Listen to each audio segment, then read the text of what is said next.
Hi everyone, this is Dr. Stefan. In this video, I'd like to talk a little bit about e-cigarettes and potential long-term dangers that people don't really acknowledge or think about. And I'm coming to this topic because basically I was going through the newspapers, a few days ago, and I noticed this article right here in The Guardian, which is basically saying that vaping has reached a record level in the UK. And basically, it's estimated that 4.3 million people are using e-cigarettes, up from 800,000 a decade ago. So that's a really big increase if you think about it, and that has happened over the last 10 years.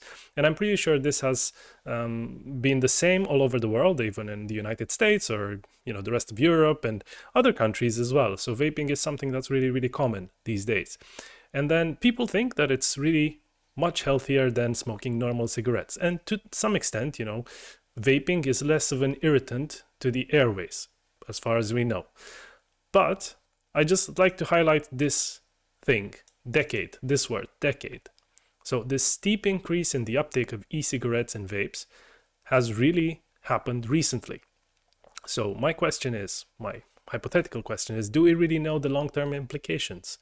And I'd like to just sort of parallel what was going on maybe 60 years ago when there was the first indication that smoking regular cigarettes was causing cancer. There were some very good articles published at the time, very well-researched, good methodology showing, without a doubt, that smoking cigarettes increases your risk of developing cancer. And there was a lot of pushback from the industry at the time, from the cigarette industry, from the tobacco industry, who, as everyone knows that they have unlimited resources for ads. And I'd just like to present these ads that were going on around that time.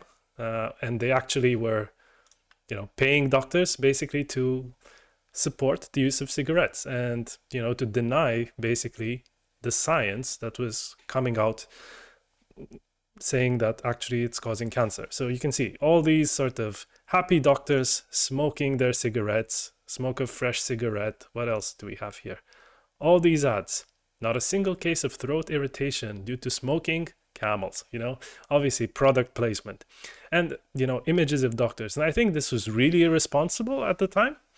And probably a lot of people actually ended up having a lot of health issues because of smoking. And because the fact that the science that was coming out was really denied. There was a lot of money being poured into advertising cigarettes because the profits were immense, rather than actually putting money into smoking cessation programs and things like that. So the reason why I'm bringing this up is because I think at this time there's still not a lot of awareness of the potential long-term implications of smoking e-cigarettes. And that's something that we don't really yet have very long-term studies to show if there's a problem or not, but there may be one. The reason for that is because I'm just sort of showing you websites that you can see for yourself online. I'll leave the links below, but there's this thing that's coming out. So this is a new disease. It's a new condition called EVALI.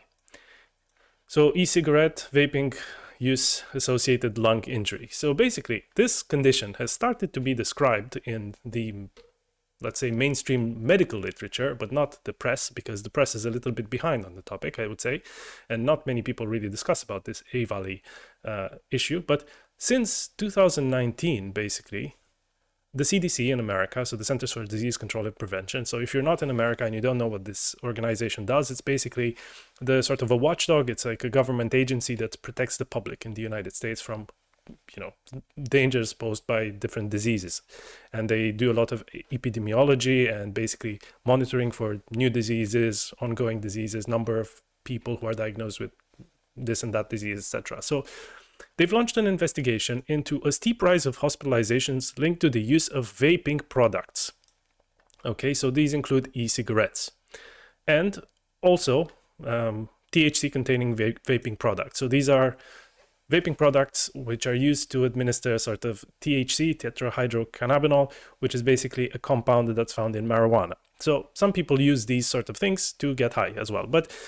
And there's also a lot of use of cannabis oil, which is not necessarily for the purposes of getting high or using it as a drug, but because there are these sort of health benefits which are sort of promoted for the use of cannabis oil. And I'm not sure if, just smoking oil, taking cannabis oil will cure all your ailments. I think if you want to have a healthy life and be healthy, you probably need long-term habits such as healthy eating, exercise, good diet, good social life, things like that. So these are things that will actually keep you healthy over time, not taking the magic supplement, if there is one.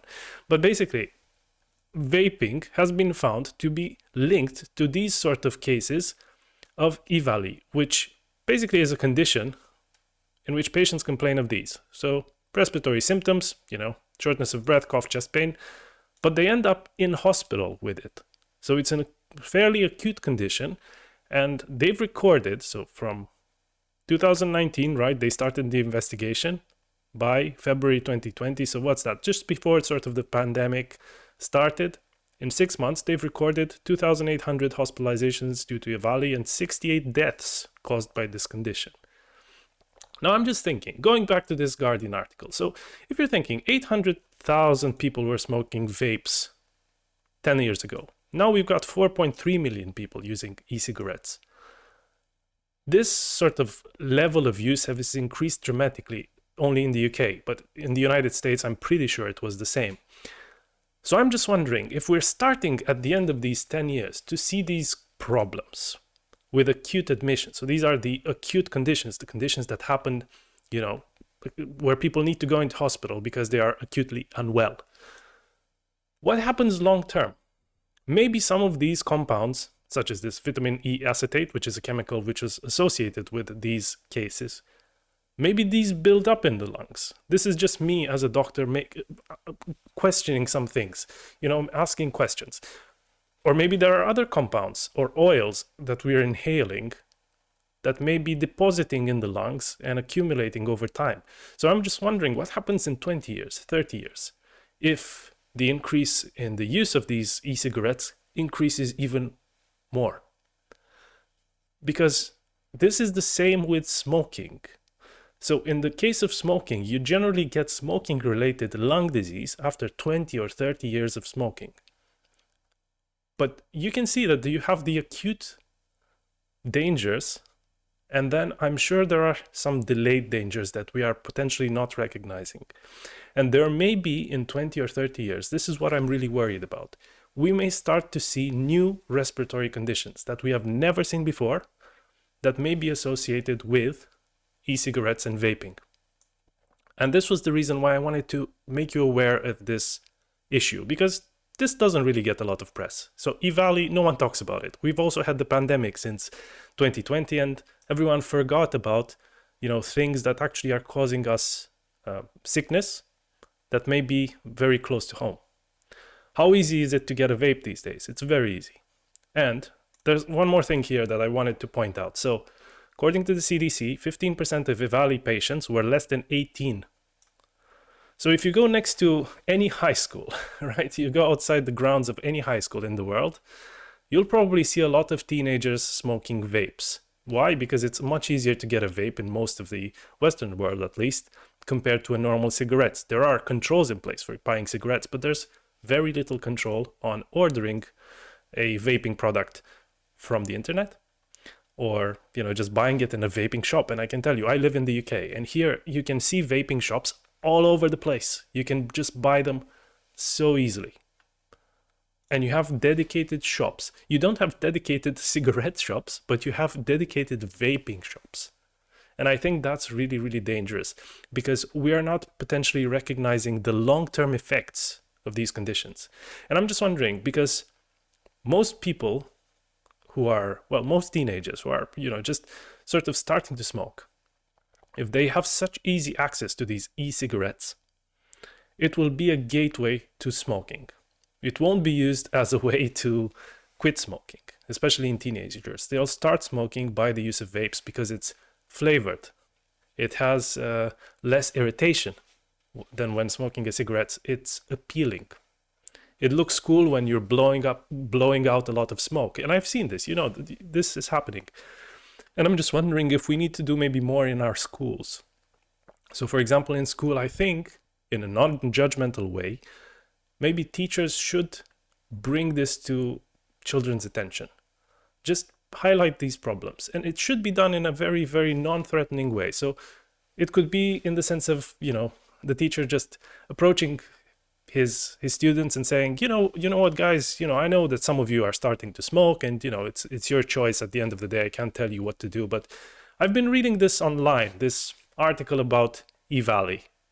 Do you know what this is? It's something that's to do with these e-cigarettes. Maybe you want to look into it. And I think the curiosity of many teenagers will make them look and read the information. And I can tell you personally, it was the case for me. So when I was a teenager myself, I used to read about drugs, right? I used to read just for information. I wanted to know what these drugs were, right? So all of them. And I ended up making a conscious choice that it wasn't for me to do drugs.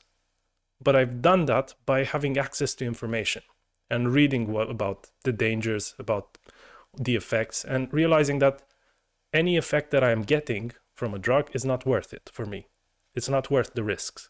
And the same it was with cigarettes. I ended up not going for smoking because I just realized that, you know what, I don't like the risks. I don't like the taste. But now the taste is no longer a barrier because these products can taste good. So this is all I wanted to say in this video, just to make you aware that there are some issues with e-cigarettes, and maybe to consider doing your own research, because you'll see a lot of promotional materials online, which mimic, in my mind, these things that were going on, 70 years ago, 50 years ago? We had these ads. Now we have ads for smoking vapes, which are considered to be beneficial for health, a healthy alternative, quotes, quotes, quotes, to cigarette smoking.